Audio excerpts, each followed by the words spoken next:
아버지가 되시는 거룩하신 하나님, 주님의 진실하신 사랑과 변함없으신 사랑을 감사드립니다. 주의 자비하심과 긍휼하심으로 주 앞에 설 수 없는 죄인된 저러지만 우리의 영적 신분을 구별하사 하나님의 자녀의 자리에 두시고 아버지로서 자녀를 사랑하시는 그 무성의 힘을 입고 오늘도 이 세파의 승리의 길을 소망하며 걸어가도록 해주신 은혜를 감사합니다. 오늘도 우리 선교의 정한 날 주의 말씀을 탐구하는 귀한 시간에 종들이 함께 모여 주의 말씀을 청종코자 할 때 영감된 주의 말씀이 성령이 우리의 마음을 조명하사 주의 말씀이 말씀으로 확인되고 그 말씀 속에서 하나님의 참모습이 오늘도 발견된 참모습이 우리의 심령 안에 각인될 수 있도록 도와주옵소서. 아멘. 우둔한 우리의 지성을 여시고 성령이 가진 지적 요소가 밝은 지성을 통해서 깨우치며 영감된 주의 말씀이 우리의 심령을 일깨워서 하나님 사랑하는 분량의 위대하신 신앙의 성숙을 기하는 고마운 시간이 되게 하여 주옵소서. 아멘. 이 시간 부족한 종을 세워 싸우니 입술을 주관하사 사설을 말하지 않게 하시고 주여. 말씀 속에 간직한 하나님의 그 오묘하고 깊고 넓고 높은 사랑의 분량의 귀한 진리의 말씀이 오늘도 우리의 영성으로 거듭되며 이해되며 또한 그것을 받아들이는 믿음이 있도록 도와주옵소서. 아멘. 종래 주의 사랑이 함께 하실 것을 믿사옵고 예수님의 이름으로 기도하옵나이다. 아멘. 성경 한 번 더 찾아볼까요? 민수기 18장 19절. 민수기 18장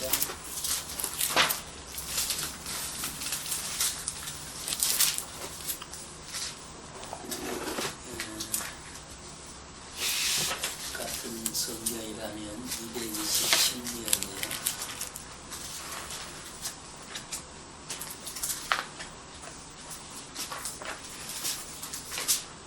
19절 말씀 우리 한 목소리 한번 읽고 해봅시다. 시작. 이스라엘 자손이 여호와께 거제로 드리는 모든 성물은 내가 영원한 몫의 음식으로 너와 내 자녀에게 주노니 이는 여호와 앞에 너와 내 후손에게 영원한 소원이냐. 소금에 물론 이 말씀에 직접적인 적용되는 말씀은 그 제사장직의 영구한 하나님의 지켜주신 그런 언약이고 그 언약을 주신 하나님의 그 언약의 속성, 소금이 변함이 없는 그걸 우리가 영원 불변적 언약이라 그렇게 말을 하게 됩니다. 영원 불변적 언약. 우리가 주로 이제 킹 제임스 버전 영어 성경은 이 고로 주로 돼 있어서 이제 솔트를 이제 고로 되게 소금이라는 속성은 되게 적게는 5, 7가지 맛이 있다고 화학적 분석은 그렇게 말해요. 그 가운데 가장 대표적인 성분이 이제 그 불변성, 우리가 이게 불변성을 영원 불변이다. 시하는 하나님의 영원성만큼 불변성의 완성을 가진다. 그러니까 참 우리가 이 언약론을 하고 있습니다만 여기에 하나님의 그 영원 불변성을 가진 언약이기 때문에 우리는 성경 전체가 언약이고 약속서고 그걸 우리는 믿는다. 이것도 우리가 하나님의 언약을 사람의 주관적으로 믿는 것은 그런 아무리 좋은 가치가 있어도 그 영적 가치를 육안으로 우리의 그 무뎌진 심령으로는 발견이 안 되기 때문에, 다시 말하면 신앙적 정당한 반응을 할 수 없기 때문에 약속을 지키는 것도 믿게 되는 것도 하나님의 은혜로 성령의 조명을 통해서 우리가 하나님의 약속에 대한 불변성을, 영원한 불변성을 우리가 수용하고 믿게 하도록 한다. 그러니 내가 지금 하나님의 말씀을 믿는 그 순간에 지금 그 한 가지 증거만 가지고도 하나님은 나를 사랑하고 계신다라고 하는 걸로, 하나님 나를 사랑하고 계신다, 그렇게 생각해 보면 우리에게 소박한 세속 가치의 자유함이 아니라 우리의 양심과 우리의 영성에 있어서 그 자유함, 그 영성의 자유라고 하는 것과 육적인 자유에 대한 그 본질적 차이는, 예를 들건대 빌립보 옥중에 갇혔을 때에 깊은 지하 3, 4층에 내려가서 바울이 영호의 선사가 됐을 때 그 옥중 소신을 지키할 때 빌립보 교인들아, 내가 말하노니 너희는 기뻐하라고 기뻐하라. 내가 거듭 말하노니 기뻐하라. 백일천나 광명대지를 밝은 눈 바라보는 활보하는 자유인을 통해서 영호의 선사되어 발에는 착고가 매이고 손에는 사슬에 매였으면서도 오히려 위로를 받을 사람 바울사도 자신이었음에도 불구하고 그 어둡침침하고 거의 그 빌립보 옥중에 들어가면 살아나오기 그 힘드는 곳입니다. 그런 곳에 가서 백일천하에 왕래하는 자유인을 향해서 위로하는 그 위로의 세계, 그게 영적인 자유. 신라와 옥중에 갇혔을 때에 노래하면서 지진이 옥문이 열리고 지진이 일어나고 주 예수를 믿으라 그리하며 너와 너희의 구원을 얻으리라는 위대한 말씀이 거기에 있는데, 그게 바로 자유함이죠. 영적 자유함. 그리고 우리가 아무리 세상적인 자유할 만한 조건, 해방적 조건을 가져도 그 해방의 근본적 개념은 육체가 아니고, 물론 이 정치적 사회학적으로 자유라고 하는 것은 육체에 대한 속박이 없는 것, 그 인격에 대한 속박이 없는 것을 본질로 하고 있지만, 우리의 여기에 자유함이라고 하는 건 양심, 우리의 심령, 우리의 영성, 그리고 나는 지금 죽어도 갈 곳이 있다, 책임지는 자가 있다 라고 하는 그 신앙에 대한 아무런 구애됨이 없는 것에 대한 고백이, 죽음이라는 속 압박 가운데도 자유함을 누리는 이 자유가 진정한 인간이 궁극적으로 터득돼야 되고 소유해야 될 자유가, 사실 천국의 성경적 여러 가지 본질적 요소를 우리가 진단하지만 그 가운데 가장 소중한 요소가 천국은 매우 자유로운 것이다. 그는 물질에 있어 자유롭고 삶에 있어 자유롭고, 아무런 그 자유가 영적인 자유에 대한 장애가 전혀 없는 무한 자유가 보장되는 하나님의 신적 자유가 충만해 있는, 거기에서 우리의 자유가 보장되는 그런 의미에서 보면은 우리가 이 자유라고 하는 게 얼마나 귀한 것이고, 그 자유는 하나님으로부터 내가 자유를 쟁취하거나 내가 자유를 스스로 취하거나 그런 게 아니라 내가 너를 자유하게 하겠다고 자유를 주겠다라는 하나님의 위대한 그 영원 불변의 언약이 우리를 해방감을 주고 자유하게 하는 것. 여기에 우리는 그 언약 신학의 위대한 신학적 성분을 요소를 우리가 이해해 볼 수가 있겠다. 그런 생각을 하게 됩니다. 그래서 우리가 그 라틴어에서 이런 말이 있죠. 코람데오 신학의 때에 이제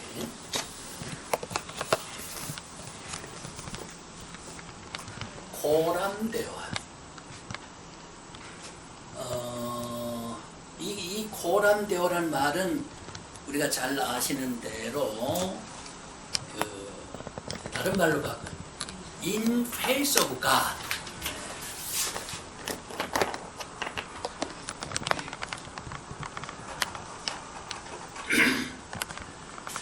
하나님의 면전에서, 이걸 우리가 신전의식, 신학적으로 우리는 신전의식.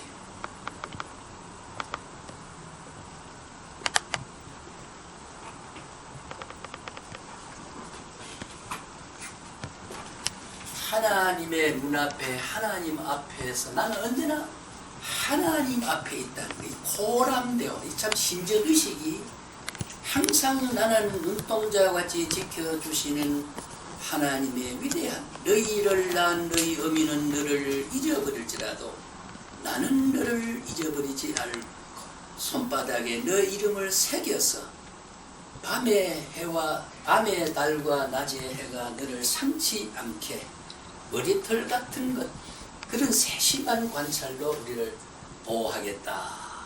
이 그런 생각을 가지면서 살아가는 게 코람데오, 신전의식. 결국 하나님의 얼굴 앞에서 우리가 살아가는, 이게 이제 그 언약에 있어서 신전의식이, 그러니까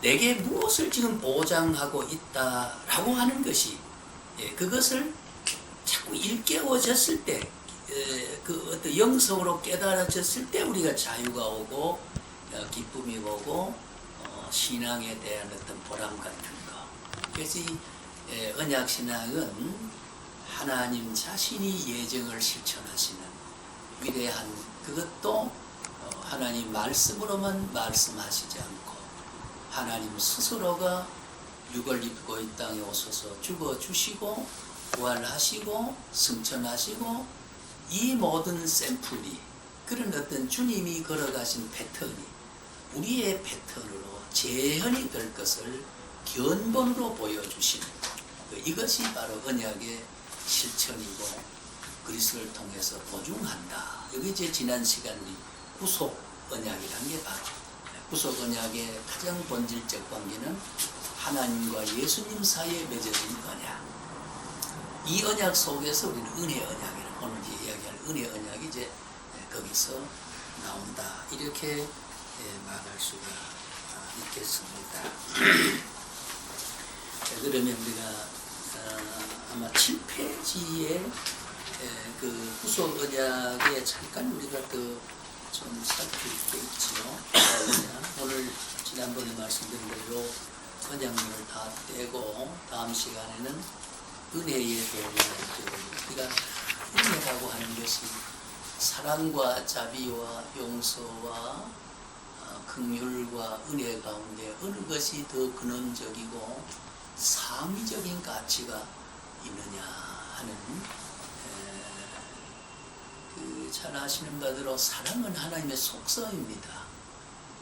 속성을 은혜라고 하는 것으로 그 사랑이 그 역동화, 동작과 행위화 되지 아니하면 하나님의 실존으로서 사랑이 그 자체로서 뭐 절대적 가치를 가지고 있지만, 문제는 그 사랑이 은혜라고 하는 구조를 통해서, 은혜라고 하는 하나님의 어떤 작용을 통해서 그 사랑이 구체화되고 그 사랑이 적용을 시켜간다고 하는 데서 그 은혜는, 그래서 우리가 고린도후서 13장 13절에 보면 바울 사도가 그 사도적 그 하나님에게 그 축복한 기도겠습니다.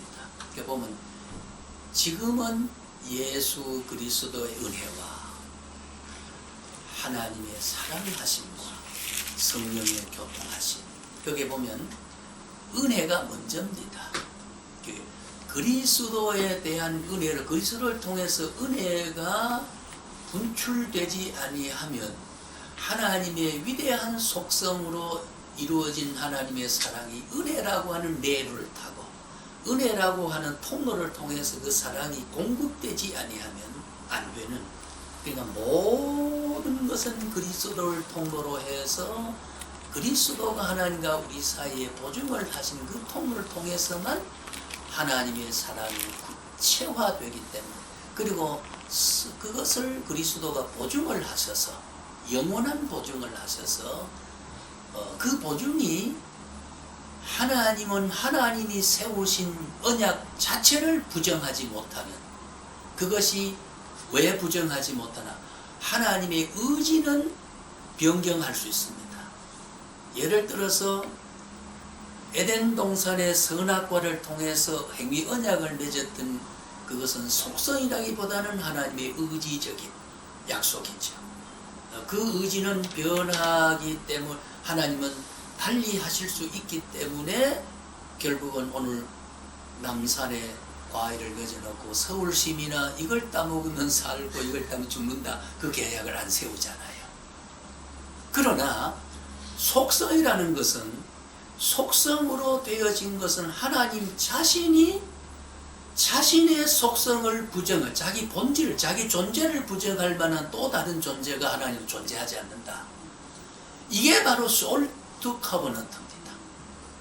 예, 이런 불변한 언약을, 그것도 우리가 못 믿을 것 같으니까 결국은 예수님이 오셔서 보여주시고 보증하시고, 보증해도 우리가 부정하고 못 믿으니까 성령이 오셔서 우리를 말라하게 하고 조명하게 하고 느끼게 하고 행동하게 하고 믿게 하고 위로하고, 세상에 이런 공짜의 사랑을 우리가 은혜를 통해서 받고 있다고 하는 것, 그것이 바로 바탕을 구속이라고 하는, 구속 언약이라고 하는 이 위대한 하나님의 행위를 통해서 하나님의 불변적인 속성을 더, 불변이란 속성을 더, 그래서 하나님 변개하지 못한다고 하잖아요. 하나님 스스로가 세운 것을 변개하지 못한다. 변개하려면 어제 약속한 것이 오늘에 바꾸려면 어제 약속이 잘못되었거나 오늘까지를 어제 약속이 오늘을 바라보지 못했거나 그런 문제가 되는데, 그럼 하나님의 전지전능의 제한성이 오잖아요. 네? 하나님의 영원한 현재로서 영원한 것이 후회하거나 계약을 변경해야 할 이유가 전혀 없으신, 이미 모든 인류의 시작과 처음과 나중을 화답한 도시들이 보시고 하나님이 세운 언약은 돌이켜야 할 불안전성과 불편한 요소가, 또 거기에 불충분한 요소가 하나님의 언약 속에, 그의 행위 속에는 그림자조차도 없으시기 때문에 변경할 이유가 없단 말이죠.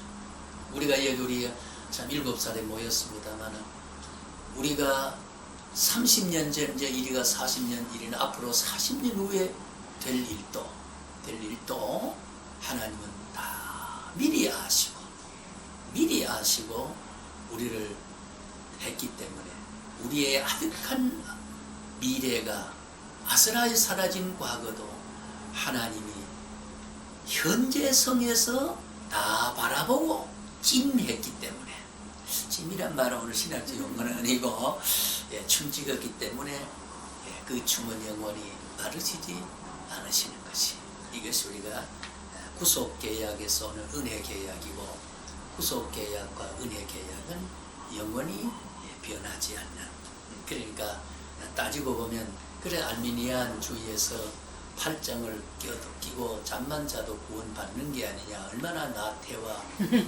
게으름을 가져오느냐, 그렇게 비판을 합니다만, 솔직히 팔짱만 끼고 있도록 두신다면 끼고 있다가도 구원받습니다.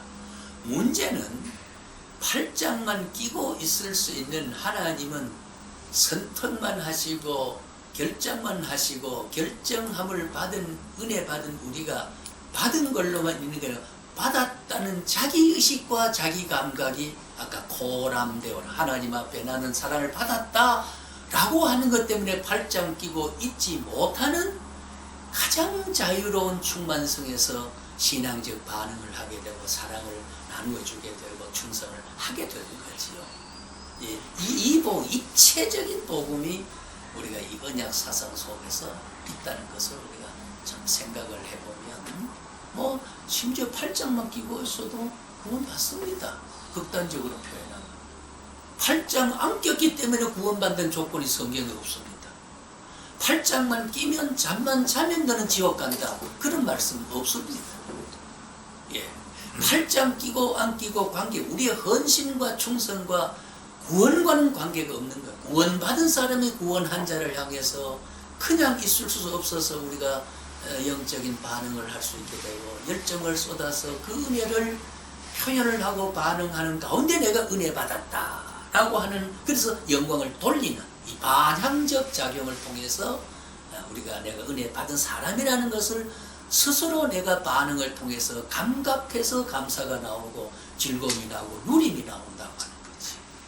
이게 이제 우리의 참 신앙 생리 속에 누릴 수 있는 내용들이라 이렇게 생각을 하게 됩니다.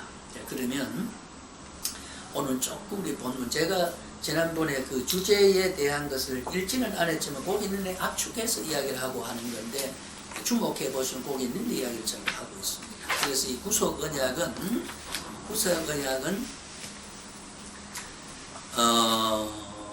첫 번째 계약으로 일단 구원이 불가능하다. 첫 번째 계약이 뭘까요? 아담에게 하나님이 약속하신 것 가지고는 이거 불가능하다. 우리가 그 첫 아담과의 세운 계약이라 그렇게 말할 수 있는 거죠. 그 첫 번째 계약으로는 구원이 불가능하다. 왜냐하면 사람의 궁극적인 하나님의 타락한 이후에 행위에서 구원을 얻는다고 하는 것이 불가능하기 때문에 그걸 이미 영원성에서 우리가 바라보고 하나님은 구속 계약을 예수를 통해서 인류를 약속을 지킴으로 행위를 통해서 구원한다는 것은 불가능하다는 걸 알고 그 모든 불가능한 행위를 예수 그리스도라고 하는 구속주가 나타나서 인간이 못한 일을 전부가 대신해 줌으로써 모든 것을 다 안아줌으로써 그리고 그 다 안아주는 가운데 우리는 소위 그 지난번에 말한 대로 이제 전가라고 하는 거지요. 전가 시집갈 가짜로다가 전가 핑계됐다. 나의 모든 과거와 현재와 미래까지도 참과 그리스도의 핑계를 댔다. 핑계를 받아서 전가를 받아서 예수님은 짊어지게 되므로 첫 계약의 구원 불가능이 가능한 구원으로 옮나가게 된 것이 이게 구속은혜. 둘째 계약은 즉 은혜 계약인데요. 그냥 그리스도를 통한 생명과 구원을 주시는 다시 말하면 여기는 신앙을 요구하고 있습니다. 신앙을 그러니까 이 신앙을 요구하지만 이 믿음을 요구하지만은 이 믿음도 구원 이꼴 믿음이라고 하는 것은 하나님의 언약적 관계에서 선언적 관계에서는 그런 원리를 구조를 시켰지만은 그러나 이 믿음이 구원을 얻을 공적이 돼서 갚음을 받는 것이 구원이 아니고 구원을 받을 자에게 신앙이라는 증명을 하나님이 주신 거라 그 말이에요. 신앙을 이제 나중에 제가 끝에 결론에 가서 소위 알미니아의 선행은초이라고 하는 것을 이야기함으로 여기에 대한 얼마나 우리가 주권계약과 선행은총에 오는 하나님의 가변적 계약과의 차이가 얼마나 차이가 있는 우리가 알 수 있겠는데 신앙도 에베소 2장 8절에 보면 신앙도 하나님의 은혜로 말미암. 은혜로 말미암. 그 신앙 자체도 공적은 아니다. 공적은 아니고, 그렇다고 하면 결과적으로 신앙 행위는 하나님의 구원 주실 자와 믿을 자의 신인 협동소의 성인들, 하나님과 인간의 구원을 이루어가는 어떤 일부는 하나님의 것이고 일부는 인간의 것으로, 그래서 신인 협동이 돼서 구원을 이루어간다. 그렇다고 그러면 또 십자가는 또 한 발 물러서야 됩니다. 십자가의 위대한 구속의 행위라고 하는 것은 하나님 편에도 십자가를 통해서 구원을 하시겠다고 하는 이 십자가를 통한 구속은 하나님의 선택에도 불가피한, 이 길 이외에는 어떤 것도 구원하는 하나님 편에서 방법은 불가능한 거지. 따지고 보면요, 그건 그래 이 십자가 공적이라고 하는 십자가를 통한 그 하나님의 이 십자가를 피를 주려고 살을 지키게 함으로, 운명하게 함으로 타락한 첫째 아담이 첫 계약이 일그러진 것을, 모든 것을 주님이 보상해 드리고 모든 분노가 다 풀린 다음에, 그래서 이제는 너를 통해서 새로운 인류를 구원하겠다는 구속 언약이 성립되게 되는 것이, 이게 바로 그리스도와 하나님과 맺은 구속의 언약의 실체가 바로 거기서 되어진 거지요. 그래서 우리는 그 마가 16장 15절 16절, 요한복음 3장 16절 이런 성경을 보면은 우리에게 생명 얻기로 정해진 자에게는 성령을 주시고 믿는 마음을 주시기로까지도 약속을 한 겁니다. 믿음 주시기로도 약속한 것입니다. 그것이 이제 그 웨스트민스터 신앙 고백 7장에 나타나 있는 그 내용이 바로 그런 내용으로 되어 있습니다.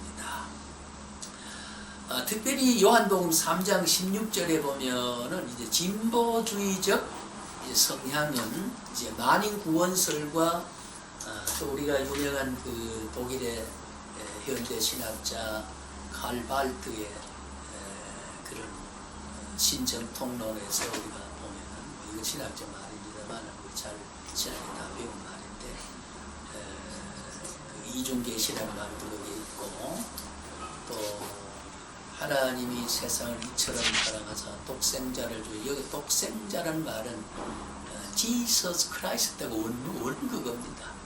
독이란 말은 우리는 독생자라면 하나 둘이 아닌 숫자에서 하나라는 개념을 하는데, 지난번에 이야기했죠.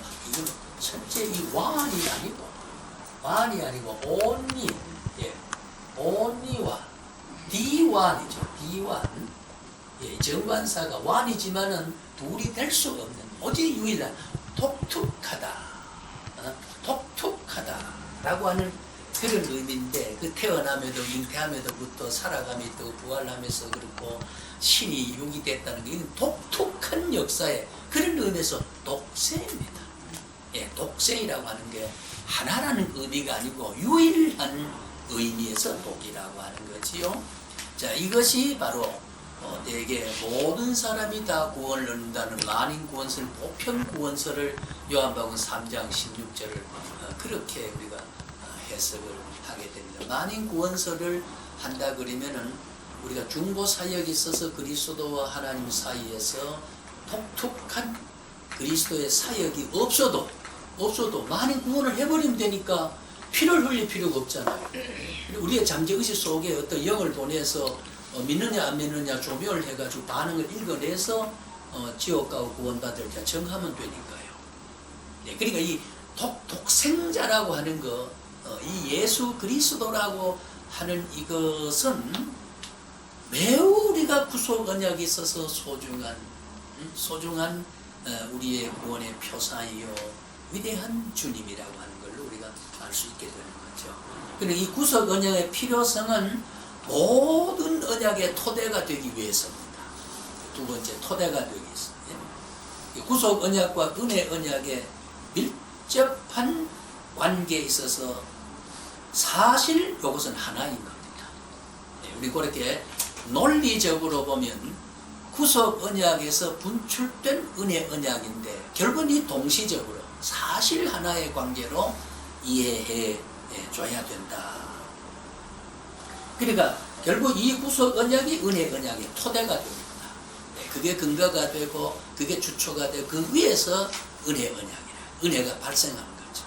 그리스도 돌아가심으로 하나님과 깊은 불변의 약속을 해주신 삼위 하나님, 성자 하나님과 성부 하나님이 그 약속의 토대 위에서 우리의 구속의 위대한 언약, 그것이 바로 우리가 솔트 커버넌트가 발생하기 때문이지. 한마디로 말하면 인간의 죄로 하나님의 직접 교류는 이미 어떻게 단절되었지요? 예, 단절. 낯을 피하여 지나갑니다. 페이스 투 페이스 토기라고 하죠.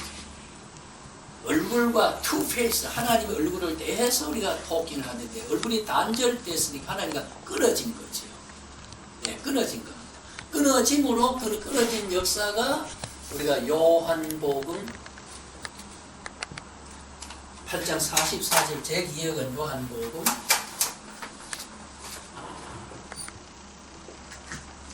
44절에 너희는 너희 아비 마귀에게 났으니, 예? 너희는 너희 아비 마귀, 우리 마귀의 자녀가 되어버린 겁니다.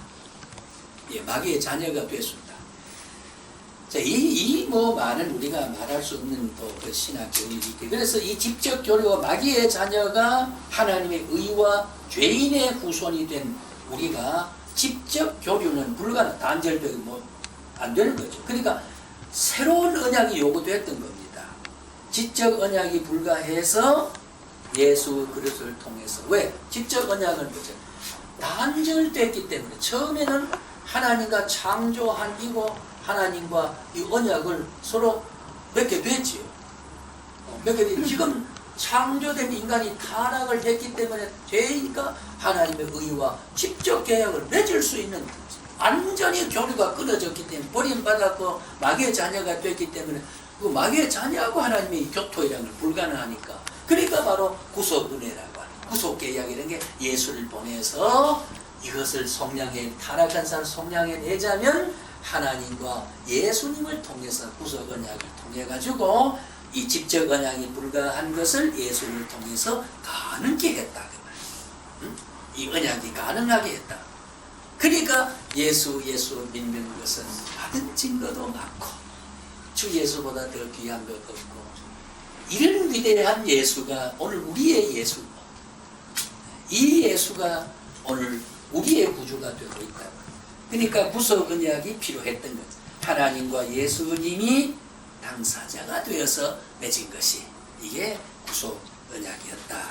그것이 이제 구속 언약의 필요성과 구속 언약의 은혜 언약의 토대가 된 것이, 여기서부터 우리는 불변의 언약이 이제 출발되게 된 거지요. 그러니 이 구속 언약의 근거를 우리가 잠깐 보면요, 예, 첫째는 구속은 하나님의 계획서에 영원전부터 있었다. 예, 영원전부터 있었다. 하나님의 구속 계획은 영원전에 있었다. 영원전에. 그러니까 하나님의 본질적인 것에서 출발되어진, 시간이 있기 전에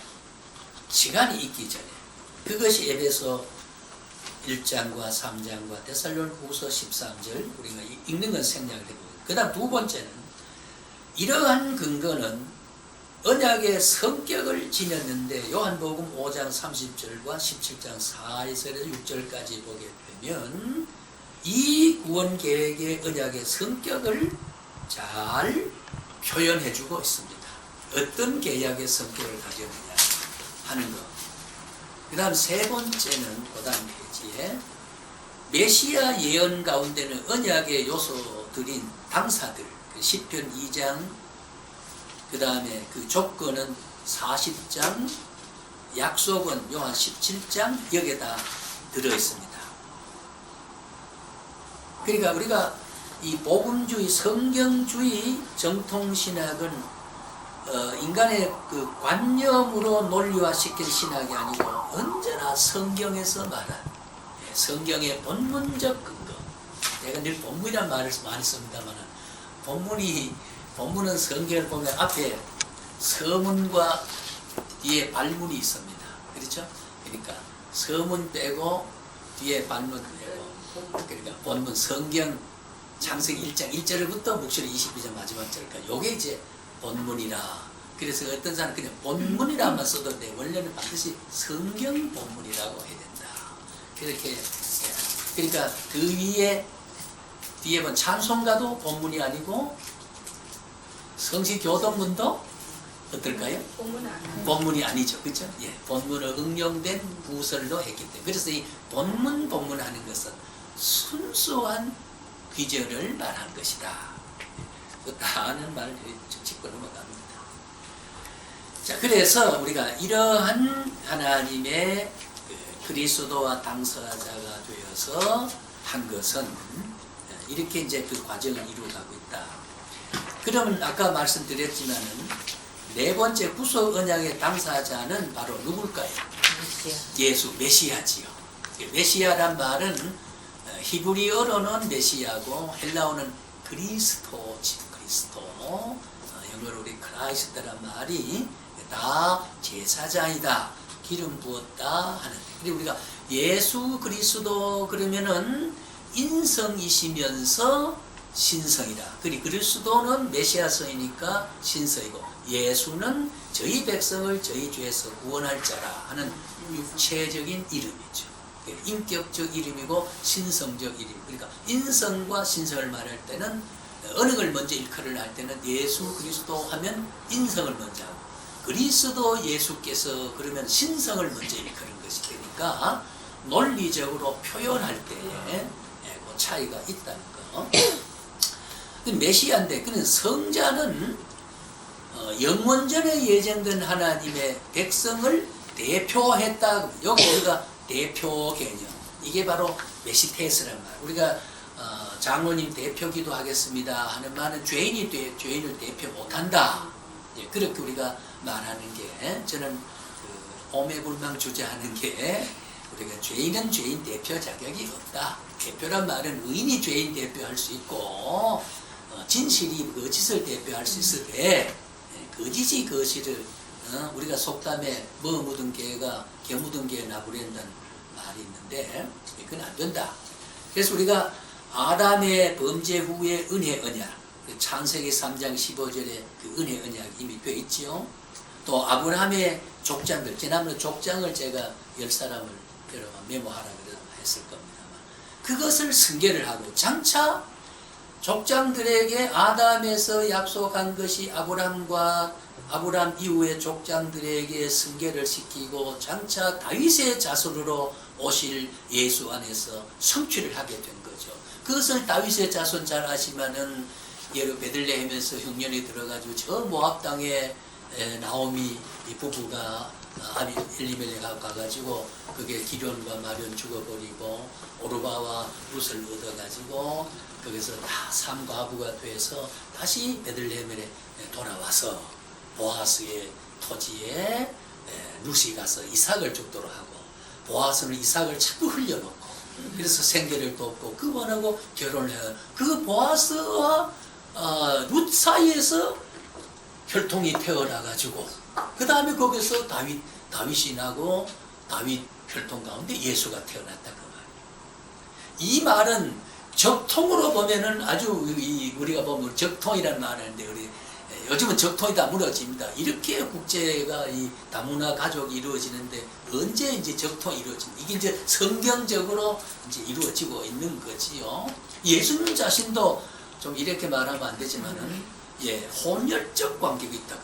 예를 들어 이방인의 아내와 적통의 남편 사이에서 이루어진 혈통에서 맺어진 거예요. 이게 뭐냐면 동서양을 어우르고 인종을 초월해서 예수 그리스도는 그렇게 혈육으로 난 자가 아니기 때문에, 혈육으로 그것이 어느 곳에 났든지 관계없다. 성령으로 잉태한단 말이에요. 성령으로 잉태한다.